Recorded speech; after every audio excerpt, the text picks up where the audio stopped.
What is going on, guys? Fighting Angel here, and welcome to my Holly Crusader build. This is a dedicated build and also an incredibly poking Spell Castor. So let's jump right in it and look at the build. Alright, so starting with our main weapon, I am using the Pieta sword. This comes from the Pieta boss. You can get this sword incredibly early in the game. It's a very strong sword, attack power 399, is a A- in Radiance scaling, and also has smite built into it. That will make it very strong, a very good choice.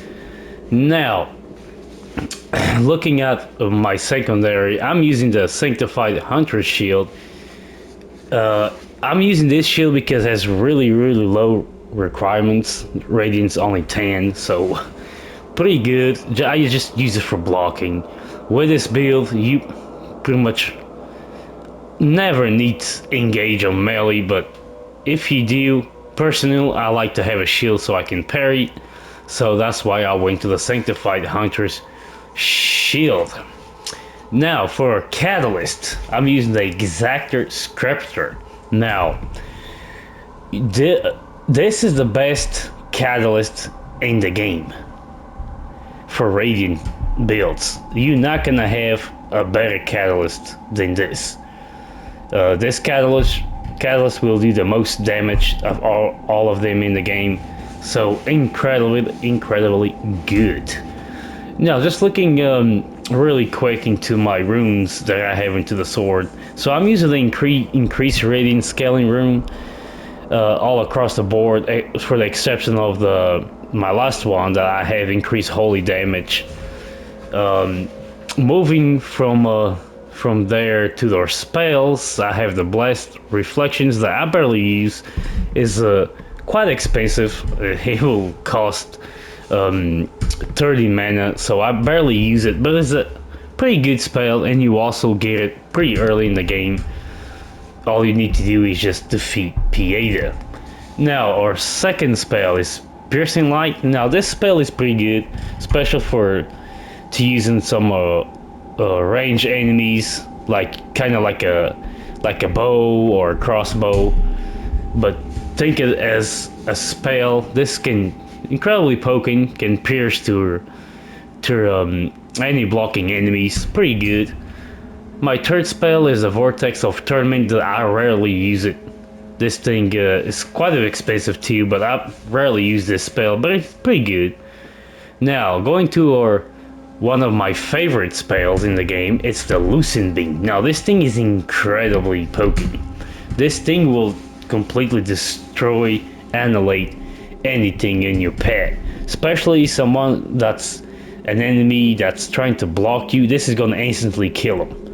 It has some kind of advantage of blocking enemies. Now, for my favorite spell of the game, Orange Judgment. Now, this spell is incredibly good, especially if you're trying to deal with something that it's kind of strong and you don't have time to deal with him, or you really don't want to deal with that type of enemy. You just can multicast this spell on his ass and it will be completely annihilated. And you can just chill back and watch him die. Very good spell for bosses. So is the Lucent Beam. You can, with these two spells, you can just melt bosses like nothing in this game. Alright, now moving for our armor set. So my armor set is the Sacred Resonance Bell. I'm using the Surveillant Protector armor. I'm using the Sacred Resonance Gauntlets, and I'm using the Surveillant Protector leggings. So this is a pretty beefy set. You're not gonna get any beefier set than this in the game, so keep that in mind. Now, moving to my rings and pendants, I'm using the Exterior Pendant. This is incredibly good. This will increase your spell power by 20%. I believe you get this one from Winterberry. Matter of fact, I'm 100% sure you do. Now, I'm using the Poison Root. Now, this will increase power of sorceries by 10%. And I'm using the Mana Stone Ring that will regenerate mana over time. This is incredibly good. Now, going from there, I'm just really use small mana stone clusters just to bump that mana bar up when it gets incredibly low. So moving from there, let's jump and show you my Umbral land setup. Now, my Umbral land setup includes the Umbral Eye of Lorello, the Corsaic Knight. This will increase Soulflade stun duration. This is my primary eye. My secondary sockets, I have the Umbral Eye of the Blind Agatha. This will gain Soulflade charge while in Umbral. And my second one is Umbral Eye of Oleron, 25% damage to enemy soul. So this is incredibly good. When you pull that enemy soul out, he's gonna just completely get destroyed. You basically gonna go through all his health bar, and I will showcase it in just a second. Alright, so let's go ahead and showcase the build. Now, this is a late game area. This is the Abbey. So we're gonna go ahead and just show you how much damage I can do pulling this guy's soul out. This is a spiky head here, and you guys know they're very annoying to deal with. So we're gonna pull his soul out and just watch how much damage I do it. Incredibly good. Look, all his health bar almost gone. As you can see, he's gone. I mean, it's incredibly good. We're gonna go ahead and showcase the spells. So as I mentioned, Lucent Beam is pretty good, especially for trash like this. You can just go ahead and melt them instantly. Now, if you're dealing with that, you can use the Lucent Beam, like you can use the Orange Judgment here. As you can see, he's gonna be completely destroyed. Now, you can just kill the dog by kicking him, or you can use the, as you can see, she's gone. I mean, she's gone, she didn't even reach up to you. I took some damage there for the dog, that was stupid.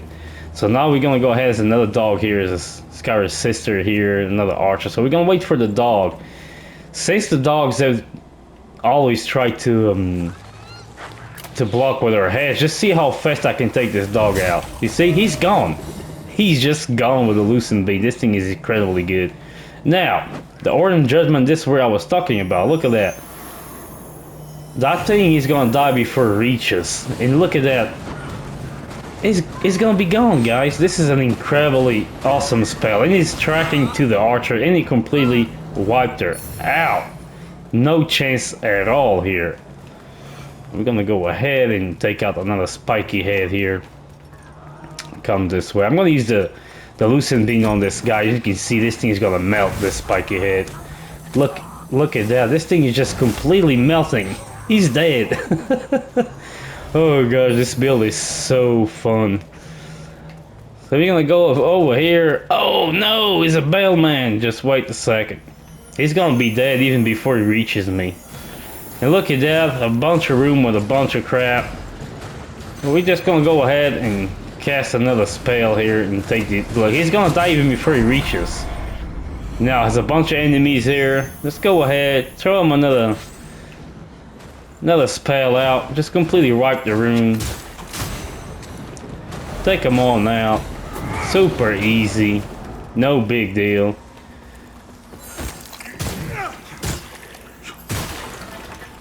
And it's just that easy, guys. It is just that easy. This is an incredibly fun build. A very good spell caster. I mean, to me, this is one of the best raiding builds out there. I really don't know if you can do better than this. There's also something that you can do that when you defeat the secret boss, you can have her sword and you can combine it with Piedo, and you do holy damage and umbral damage.